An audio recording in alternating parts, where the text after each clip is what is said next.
Welcome back to Expresso. Break के बाद हाजिर हो चुके हैं और अब प्रोग्राम में आगे बढ़ते हैं और आपकी मुलाकात हम एक ऐसे नौजवान से करवाते हैं जिनको बैनुल-अक़वामी अमेरिकन जो इदारा है लैब रूट, उसने यंग साइंटिस्ट का अवार्ड दिया है। मगर इस नौजवान को नंबर कमाने पर किसी पाकिस्तानी यूनिवर्सिटी में दाखिला नहीं दिया गया।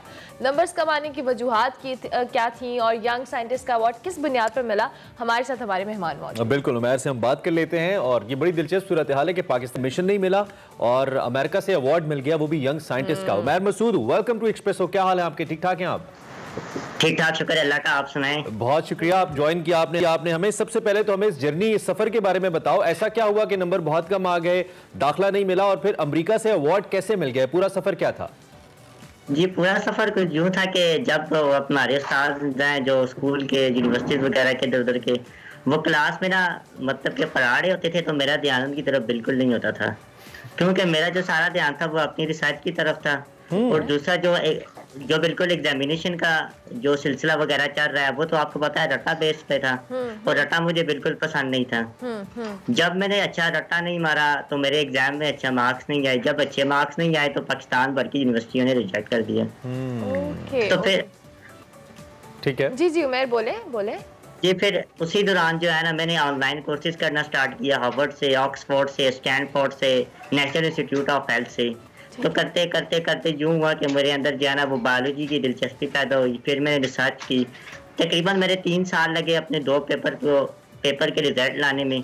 तो जब ये कंप्लीट हो गया तो मैं कॉन्फ्रेंस में गया, मैंने 2 कॉन्फ्रेंसेस की। तो मुझे जो है ना अमेरिकी इदारे ने जो है ना 2 अवार्ड से नवाजा, एक यंग साइंटिस्ट अवार्ड और एक क्रिस्पर अवार्ड।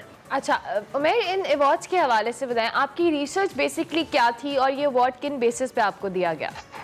ये चीज़ मेरी जो रिसर्च थी वो 2 रिसर्च थी। एक तो ये कि जो मरूसी बीमारियां होती हैं ना, जिन लोगों को कैंसर होती है, तो हम उसके जो कैसे पता लगा सकते हैं कि इस बंदे को कैंसर है, इस बंदे को कोई मरूसी बीमारी है। ठीक है। उससे पहले जो टेक्निक थी वो काफ़ी एक्सपेंसिव टेक्निक भी थी और काफ़ी टाइम भी लगा रही थी मरूसी बीमारियों को डिटेक्ट करने के लिए और कैंसर को डिटेक्ट करने के लिए।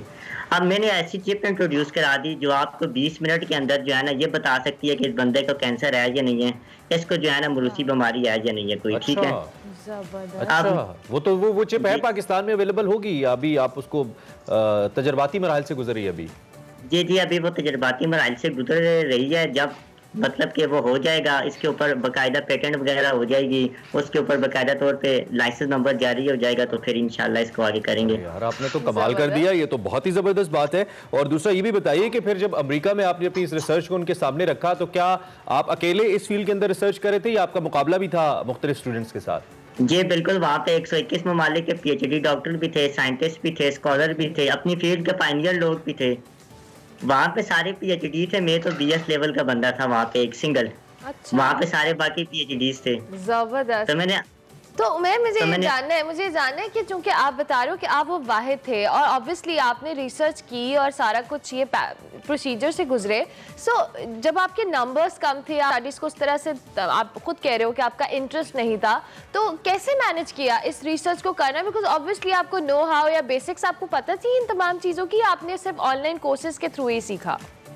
जी बिल्कुल, मैंने बेसिक तो मेरी थोड़ा बहुत मुझे पता था DNA के बारे में, जेनेटिक्स के बारे में। तो फिर एडवांस लेवल जो मैंने सीखा ना जेनेटिक्स का, वो मैंने ऑनलाइन कोर्सेज के थ्रू सीखा था। अच्छा, बड़ी जबरदस्त बात है। उमैर, चूंकि आप खुद विक्टिम रहे हो और ये सिर्फ आप अकेले नहीं हैं, बहुत सारे और ऐसे बच्चे बच्चियां भी होंगी जो इसका विक्टिम बनते हैं, जिनको रटालाइजेशन जिसे हम कहते हैं उर्फ़े आम में, उसके ना होने की वजह से वो अच्छे नंबर्स नहीं ले पाते, जो हमारा एक फरसूदा निज़ाम तालीम है, और फिर वो बहुत अच्छे जहन आगे नहीं आ पाते। आपको तो चले लकीली मौका मिला और आपने प्रूव कर दिया। उन तमाम बच्चों को क्या कहना चाहेंगे, अपने एज फेलोज को, जो कि इस सिचुएशन से गुजर सकते हैं या गुजर रहे हैं जिससे आप गुजरें? जी बिल्कुल, जो मेरे फेलोज हैं उनको मेरा यही पैगाम है कि आप जो है ना अपनी रिसर्च कंटिन्यूस करें। ये ना कहीं के रिसोर्सेज नहीं है मेरे पास, रिसोर्सेज आपके इर्द गिर्द ही हैं और रिसोर्सेज आपके पास ज़्यादा से ज़्यादा ऑनलाइन अवेलेबल हैं। अगर आपके पास कोई आइडिया अच्छा है ना, तो बाहर के जो लोग हैं, जो बाहर की मार्केट है वो बैठी हुई है आपको जो है ना मार्केट करने के लिए। आप अपना आइडिया पे काम करें, जो है ना रिसोर्स ढूंढ के अपना इंटरेस्ट उसके साथ जोड़ लें, तो फिर देखें क्या होता है आगे। कॉन्फ्रेंसेस काफ़ी हैं, फ्री भी हैं, आप उनमें जाएँ। स्पॉन्सर्स भी आपको मिलेंगे और बाकी रिसोर्सेज भी आपको वहाँ से मिलेंगे। उमैर, चूंकि अभी हम बात कर रहे थे कि रट्टा सिस्टम जो हमारे ऑब्वियसली अनफॉर्चुनेटली हमारे जो कह लें सिलेबस का या हमारे जो सारा निज़ाम है उसका हिस्सा है। सो अभी जिस तरह से आपको मौका नहीं मिला, इस तरह बहुत सारे स्टूडेंट जैसे इमरान कहते हैं उनको मौका नहीं मिलता, उनके लिए आप क्या सजेशन दे रहे हो? क्योंकि जब इस तरह की रिसर्च बेस्ड काम है, हर एक का इंटरेस्ट लेवल आपकी तरह नहीं होता, मुख्तलिफ लोग होते हैं, उनके मुख्तलिफ इंटरेस्ट होते हैं, तो उनके हवाले से आप क्या कहोगे? जी, आपका इंटरेस्ट बायोलॉजी में हो, आपका इंटरेस्ट फिजिक्स में हो, आपका इंटरेस्ट केमिस्ट्री में हो, स्ट्रगल जो है ना वो सब ने एक साथ ही करनी है, एक जैसी करनी है। जिस टाइम वो आग के दरिया से गुजर जाएंगे ना तो फिर ऑटोमेटिक उनको ये सब कुछ मिल जाएगा। ऐसे कुछ नहीं मिलता इंसान को जो है ना, क्योंकि अल्लाह जी भी है ना, वो कहते हैं कि हमारी जुबान में पाना देख के डालते हैं। एग्जैक्टली। तो ऐसे कुछ नहीं मिलता। इंसान अल्लाह मासा, जितनी इंसान कोशिश करता है उसको तब। बेशक, बहुत खूबसूरत बात करें। अच्छा, यही तो बात हमने कर ली स्टूडेंट्स के हवाले से। हमारी यूनिवर्सिटीज या इदारे जो आप जैसे बच्चों को एडमिशन्स नहीं देते सिर्फ इस वजह से कि आपने रट्टा नहीं लगाया, और हमें याद है कि अब भी लोग जो प्राइवेट एग्जाम देते हैं, चाहे पंजाब यूनिवर्सिटी जैसे बड़े इदारे हों, वो कहते हैं जी जितना ज्यादा लिखेंगे उतने नंबर आएंगे। तो उन यूनिवर्सिटीज या इस निज़ाम तालीम के लिए आपका क्या मैसेज है? अब तो शायद हुकूमत भी आपसे कांटेक्ट कर रही है, कुछ वज़रा भी आपसे राब्ते में, हमें पता चला है, तो आप इस निज़ाम तालीम के हवाले से इज़हार ख्याल कीजिए।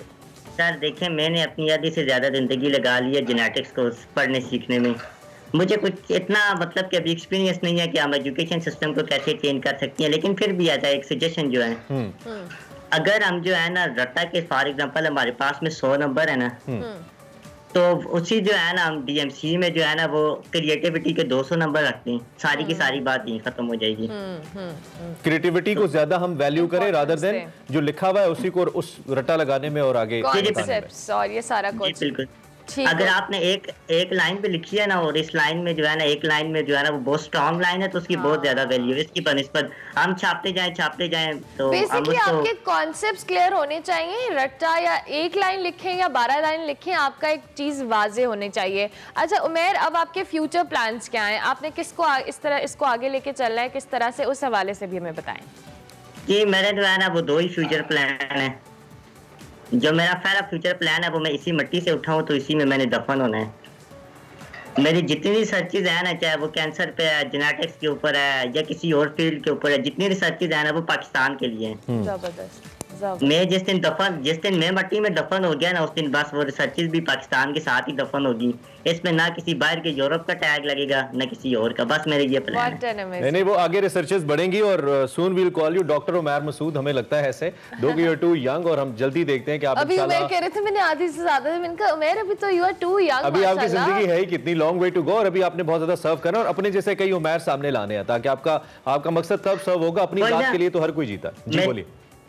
जी, मेरा तो यही मकसद है ना, अपने जैसे उमैर जो है ना पाकिस्तान के लिए बना के छोड़ूं, ना कि यूरोप के लिए।